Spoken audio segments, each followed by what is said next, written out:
Por falar em escola, amanhã, é o Dia Nacional de Combate ao Bullying e à Violência na Escola. A data tem como objetivo alertar as escolas sobre a importância do combate de casos de violência. Com a pandemia e a adesão do ensino remoto, o cuidado deve ser ainda mais redobrado no meio virtual. Sobre isso, a gente conversa agora com Juliano Melo Duarte, que é advogado e presidente da Comissão de Direito Anti-Bullying da OAB de Mogi das Cruzes. Juliano, obrigado pela participação aqui conosco. Nesse ambiente de pandemia, com o ensino remoto, houve alguma mudança no cenário do cyberbullying, um aumento, uma noção maior das próprias escolas, de um controle maior para que isso não ocorresse? Boa noite, Gustavo. Boa noite também ao Heródoto. Lamentavelmente, segundo uma pesquisa realizada pela ONU, houve um aumento nos índices de cyberbullying em 2020, no ano passado, né? Nós temos aí um relato que de 1 a cada 3 alunos sofrem o cyberbullying e de 1 a cada 5 alunos não querem mais frequentar o ambiente escolar. É muito bom frisar que a lei, né, que fala da violência, da intimidação sistemática, diz que o bullying, né, é todo tipo de violência física ou psicológica, né, realizado por uma pessoa a outra, de forma intencional e repetitiva. E quando isso, eu digo, é realizado pelo meio virtual, lamentavelmente o estrago pode ser muito pior na vida da pessoa. Juliana, você justamente falou em lei.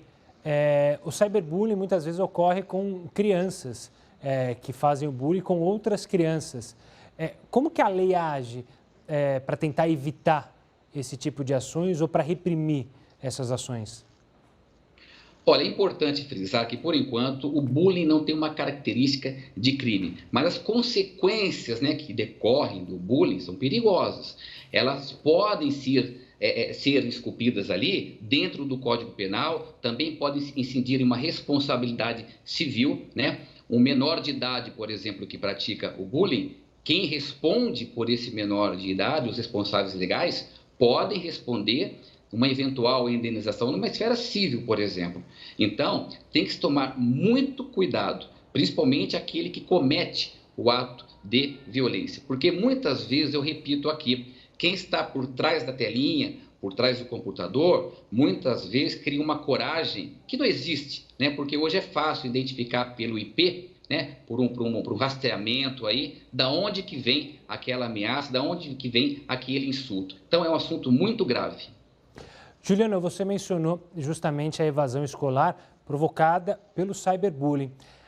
O cyberbullying, o bullying, já se é falado há muito tempo.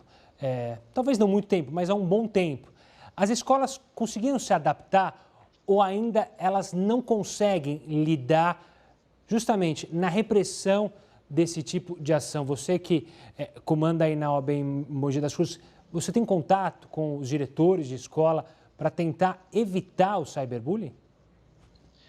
Nós temos conversado com diretores, com gestores, né, com secretários da educação.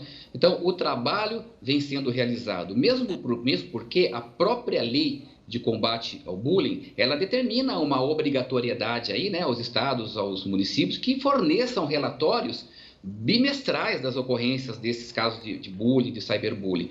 Mas eu vejo que ainda precisa de um treinamento, precisa de uma situação mais pontual, né? Para que, em um determinado caso ou outro, aquele gestor, o professor, o diretor, saiba enfrentar um caso como aquele, de bullying ou cyberbullying, e também orientar a pessoa e resolver o problema, né? Juliana, na sua avaliação, o que tem sido pior?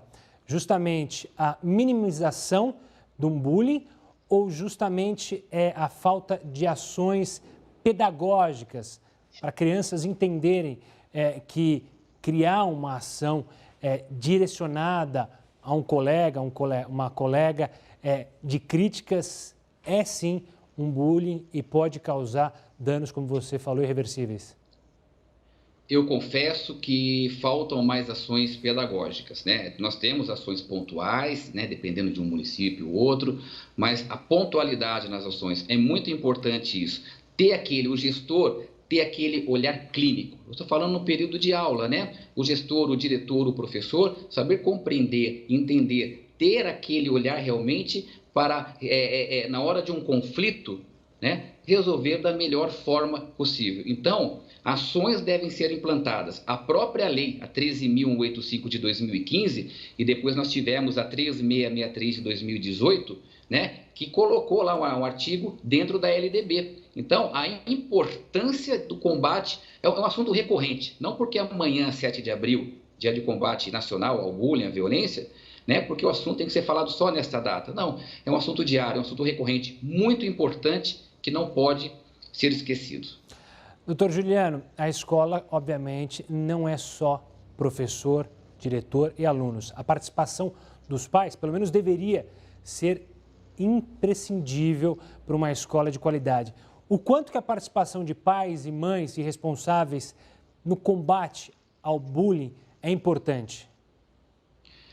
É fundamental. Eu digo aí que é um conjunto de fatores, né? Gestores, os educadores, diretores, enfim, pais, responsáveis legais, entender e compreender, né?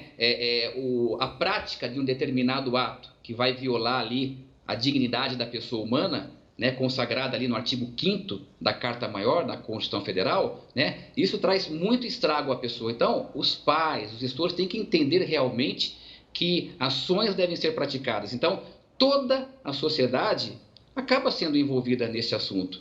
Porque quando se fala do bullying, o bullying não se restringe somente à escola, né, ao ambiente escolar. Nós temos o cyberbullying, nós temos outras esferas do bullying, bullying familiar, agora na época de pandemia também, que nós não podemos deixar de lado, né? Então, temos que tomar muito cuidado, que é um assunto muito sério, repito, recorrente. Doutor Juliano Mello, obrigado pela participação aqui conosco, participando para falar do cyberbullying, do Dia de Combate Nacional ao Bullying. Obrigado e até uma próxima, doutor.